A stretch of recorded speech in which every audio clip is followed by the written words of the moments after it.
I know we were going to talk about something, but I can't for the life of me remember what.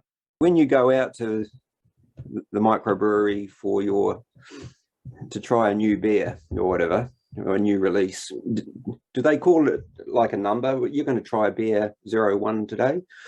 No, typically what happens is they announce on social media, be it Facebook or Instagram are the two that I follow. Of course, I don't follow Twitter because it's falling apart anymore, but it's what it is. And they'll say, yes, like for example, Wizard Burial Ground 2022 release is this day. So come get it. And that's what we did yesterday. And then the other release party was Revolution Brewery, and they were just releasing the 2022 version of, I think they had 4 different beers there. So usually they tell you the name of the beer and they just say, yep, it's this year's version. Okay.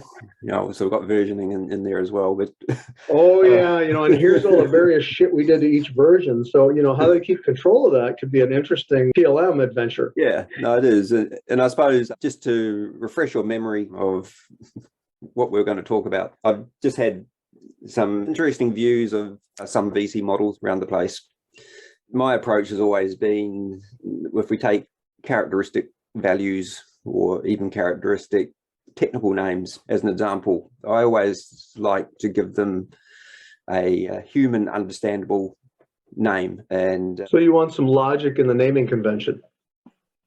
Yeah, a little bit of logic, but not super hard and fast, but just to be understandable by a human reader. And the same with values, because when you're looking at the dependency, to me, having clues to what the value means rather than something being 01, 02, 03 or A, B, C, D, E.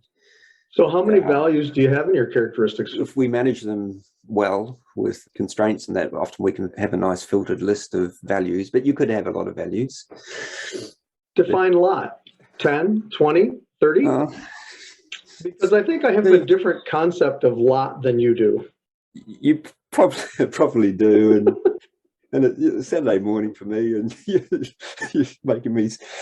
You make me think too hard, Steve. You should do Wordle.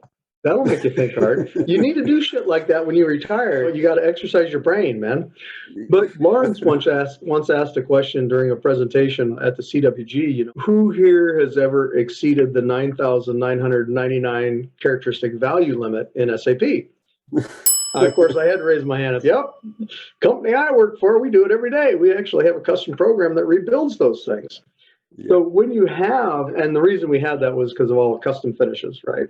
Yeah. So when you have that many values in a characteristic, it is not possible to have human readable names for all of them.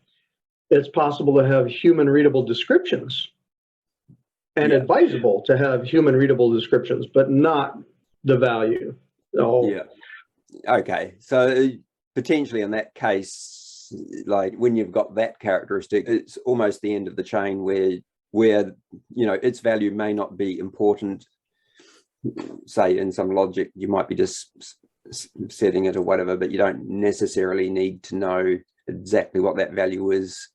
Well, it's interesting because in those particular characteristics I'm discussing, there was some logic. Like the first number indicated what type of commodity it was. Was it a paint, a plastic, a wood, or whatever? And then you'd get into the valuate or the formulation of whatever the material was.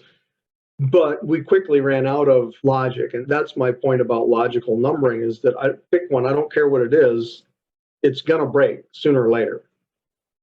Yeah, no, it does. And I suppose I promote some sort of logical naming for most things, whether it's constraint nets or constraints, just because I call it like signposts in the model, know where you are in context. But yeah. So what happens when you're constrained by a legacy system that you're converting from, or you have to pass values?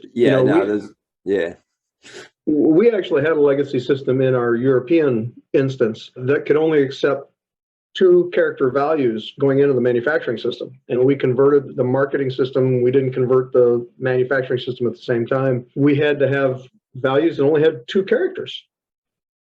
Try to do that when you've got unlimited number of paint colors. It's not easy, but for the most part, okay, with smaller characteristics and smaller values, I would agree with you. I'm all over human readable things, but I'm just trying to say there are instances where it's not possible.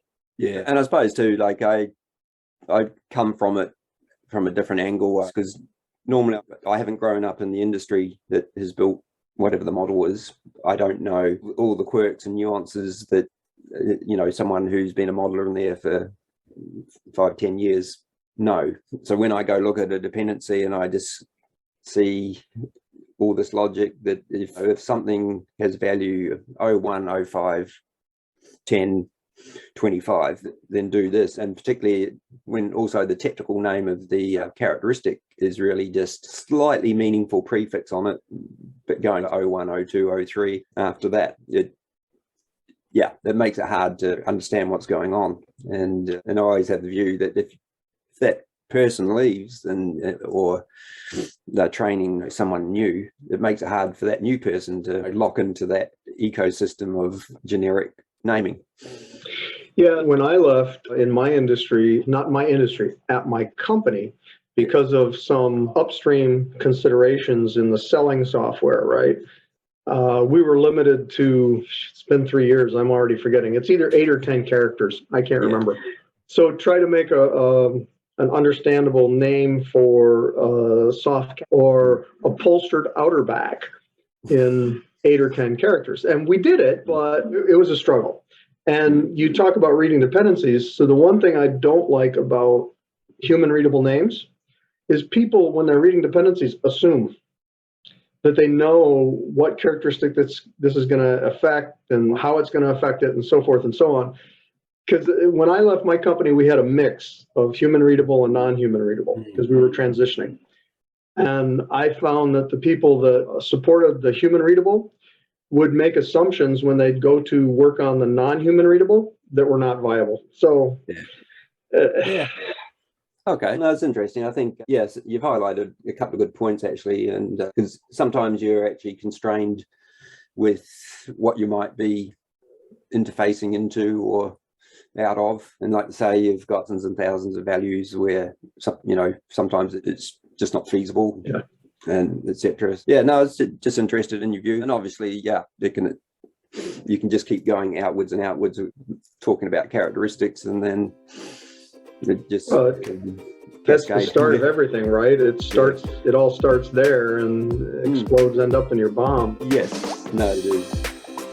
Anyway, no, that's all I wanted to talk about today.